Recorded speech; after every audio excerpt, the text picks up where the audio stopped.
अस्सलाम वालेकुम। Complex analysis के लेक्चर नंबर 1 में हम एलिप्टिक फंक्शंस के बारे में पढ़ेंगे। और एलिप्टिक फंक्शंस को पढ़ने से पहले कुछ बेसिक टर्म्स हैं, उनका जानना बहुत ज़रूरी है क्योंकि एलिप्टिक फंक्शंस की डेफिनेशन में वो टर्म्स यूज़ हो रही हैं। तो सबसे पहले जो है वो पीरियोडिक फंक्शंस का पता होना चाहिए कि पीरियोडिक फंक्शन क्या होता है। तो इसकी डेफिनेशन देख लेते हैं। A function f of z is said to be periodic if there exist a non zero constant k such that कि f of z plus k is equals to f of z. यानी कि ये हमारे पास एक ऐसा function होता है कि जो कुछ ख़ास वैल्यू के बाद अपने आप को रिपीट करता है।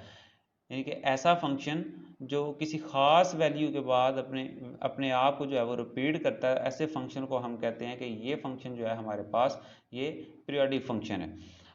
फॉर एग्ज़ाम्पल कि ये हमारे पास एक फंक्शन है f of z is equals to sine z. तो अगर हम जो है यहाँ पे और एक और बात, ये जो ख़ास वैल्यू होगी हमारे पास, इस वैल्यू को हम कहेंगे कि ये हमारे पास जो है वो पीरियड है इस फंक्शन का। अब यहाँ पे अगर मैं ये फंक्शन लूँ f of z is equals to sine z, तो यहाँ पे अगर मैं के जो है वो 2 पाई चूज़ कर लूँ तो हमारे पास ये फंक्शन जो है वो इस फॉर्म में आ जाएगा, यानी कि sine of z plus 2 pi is equals to sine z. अब देखें कि ये जो वैल्यू थी के हमने चूज़ की थी, इस पे इसने वैल्यू, इस फंक्शन ने जो है इस पे वैल्यू दी है एफ ऑफ जी। तो इसका मतलब है ये जो कांस्टेंट है, ये जो ख़ास वैल्यू थी हमारे पास, ये हमारे पास जो है वो पीरियड है किसका, इस फंक्शन का। इस फंक्शन का हमारे पास जो है ये पीरियड कहलाएगी। अब अब हमारे पास जो है इसका मतलब है कि ये जो फंक्शन है साइन जी, ये हमारे पास एक पीरियोडिक फंक्शन है। तो ऐसा फंक्शन जो किसी खास वैल्यू के बाद अपने आप को रिपीट करे, ऐसे फंक्शन को हम पीरियोडिक फंक्शन कहते हैं। तो इसलिए हमारे पास जो है वो साइन जी भी एक पीरियोडिक फंक्शन है। अब ये जो हमारे पास यहाँ पे हमने के चूज़ किया था, ये हमारे पास चूँकि ये पीरियड कहलाएगा इस फंक्शन का। अब इस पीरियड को हम जो है वो एक और टर्म का नाम भी दे सकते हैं, जिसे हम फंडामेंटल पीरियड भी कहते हैं, अगर वो एक कंडीशन को पूरा करे।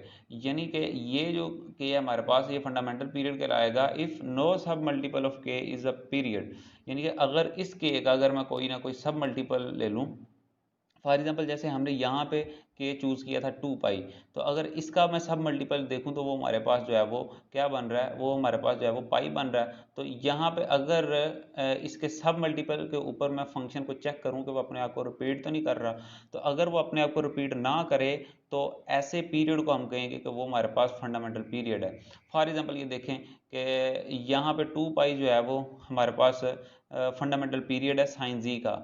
वो क्यों फंडामेंटल पीरियड है हमारे पास, क्योंकि अगर मैं 2 पाई का यहाँ पे सब मल्टीपल लूँ, 2 पाई का सब मल्टीपल जो कि पाई है वो उठाऊँ, तो उसको मैं जो है वो यहाँ पे पुट करूँ के की जगह, तो हमारे पास जो है वो ओरिजिनल फंक्शन रिस्टोर नहीं हो रहा, क्योंकि साइन जी प्लस पाई जो है वो साइन जी के इक्वल नहीं होता।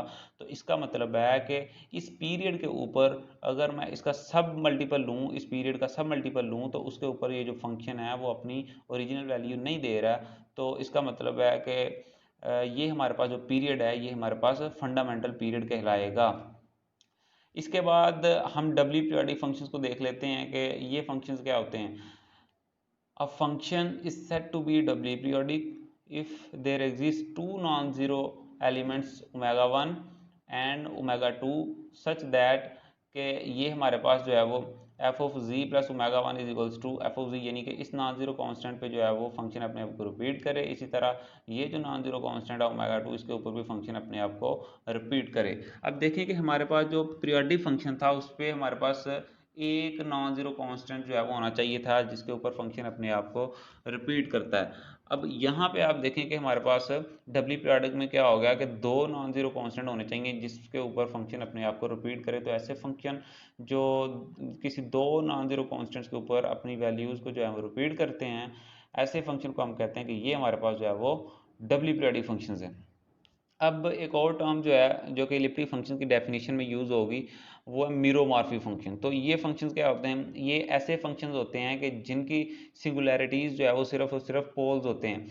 अ function whose only singularities are poles is called meromorphic function. For example आप ये देखें कि ये हमारे पास जो है वो फंक्शन है। अब इसकी सिंगुलैरिटीज़ जो हैं वो आप देखें, क्योंकि इसके प्रिंसिपल पार्ट में क्या है जी, फाइनाइट नंबर ऑफ टर्म्स हैं, इसके प्रिंसिपल पार्ट में अगर फाइनाइट नंबर ऑफ टर्म्स हैं तो इसका मतलब है कि हमारे पास ये जो फंक्शन होगा इसकी सिंगुलैरिटीज़ जो हैं वो हमारे पास पोल्स होंगी। तो अगर हमारे पास ये जो फंक्शन है इसकी सिंगुलैरिटी सिर्फ और सिर्फ पोल्स हैं तो ऐसे फंक्शन को हम कहेंगे कि ये फंक्शन हमारे पास है मीरोमॉर्फिक फंक्शन। तो नेक्स्ट जो है इलिप्टिक फंक्शंस की फाइनली हम डेफिनेशन देख लेते हैं। तो ये क्या होते हैं, a function f of z is called to be an elliptic function if f of z is doubly periodic and f of z is meromorphic. यानी कि ऐसा फंक्शन जो हमारे पास जो है वो डबली पीरियोडिक भी हो और मीरोमॉर्फिक भी हो, तो ऐसे फंक्शन को हम कहेंगे कि ये हमारे पास जो है वो इलिप्टिक फंक्शन है।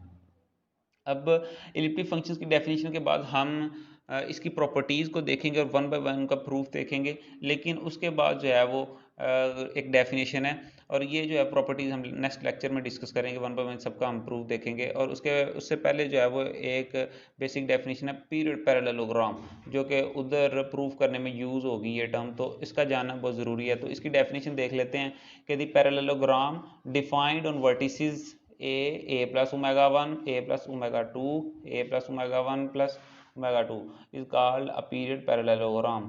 यानी कि ऐसी पैरेललोग्राम होती है जो कि इन वर्टिसेस के ऊपर जो है वो डिफाइन की जाए, तो इसे हम कहते हैं कि ये हमारे पास है पीरियड पैरेललोग्राम। अब ये वर्टिसेस कौन कौन से हैं, ये हमारे पास कोई कांस्टेंट है a और ओमेगा 1 यहाँ पे क्या है जी, हमने पीछे पढ़ा डबली पीरियोडिक फंक्शन में कि ये हमारे पास जो है वो पीरियड्स हैं किसी फंक्शन के। ये जो है वो कोई दो नॉन जीरो एलिमेंट्स हैं ओमेगा 1 ओमेगा 2, जो कि ये ख़ास एलिमेंट्स हैं जिनके ऊपर फंक्शन अपने आप को रिपीट करता है। तो अगर इनके ऊपर जो है वो ये मैं कांस्टेंट को ऐड करके इन वर्टिसेस के ऊपर एक पैरेललोग्राम बना देता हूँ, तो इस पैरेललोग्राम को हम पीरियड पैरेललोग्राम का नाम देते हैं। और इसका एक और नाम है, इसे हम मैश का भी नाम देते हैं, इस पैरेललोग्राम को हम मैश का नाम भी देते हैं। अब इसको जो है वो डायग्रामेटिकली देख लेते हैं कि ये किस तरह दिखेगी। फॉर एग्जाम्पल ये देखें कि हमारे पास ये पैरेललोग्राम है, यहाँ पे डायग्राम थोड़ी क्लियर नज़र आ रही है। देखें ये जो पैरेललोग्राम है हमारे पास, यहाँ से लेके ये हमारे पास जो है वो चार वर्टिसेस जो हमने ऊपर डेफिनेशन में पढ़े हैं, उन चार वर्टिसेस के ऊपर जो है वो डिफाइन की गई है। तो ऐसी पैरेललोग्राम जो इन वर्टिसेस के ऊपर, ये पहला वर्टिस इसका ये है और ये वर्टिक्स है इसका, तो ऐसी पैरेललोग्राम जो इन वर्टिसेस के ऊपर जो है वो डिफाइन की जाए, ऐसी पैरेललोग्राम को हम कहते हैं कि वो हमारे पास पीरियड पैरेललोग्राम है। अब सेल क्या होता है, एक और बेसिक कॉन्सेप्ट है सेल का, कि सेल क्या होता है। तो ऐसी पैरेललोग्राम जिसकी ये जो बाउंड्री है हमारे पास, इसके ऊपर अगर कोई पोल एग्जिस्ट ना करे, तो ऐसी पैरेललोग्राम को हम जो है वो, या ऐसे मैश को हम कहते हैं कि वो हमारे पास सेल है।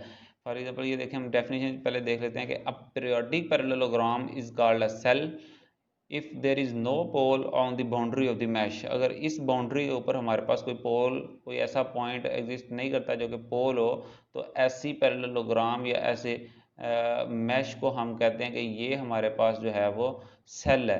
तो नेक्स्ट लेक्चर में हम इसकी प्रॉपर्टीज़ को वन बाय वन देखेंगे, इलिप्टिक फंक्शंस की, और उनका प्रूफ देखेंगे कि वो कैसे प्रूफ उनका कैसे करते हैं। ये जो आज बेसिक डेफिनेशन मैंने बताई हैं, उन इन सब का किसी न किसी तरह थ्योरम की स्टेटमेंट में, थ्योरम के प्रूफ में यूज़ हो रहा है, तो इसलिए इनका जानना बहुत ज़रूरी था। तो नेक्स्ट लेक्चर में इंशाल्लाह हम प्रॉपर्टीज़ का प्रूफ देखेंगे।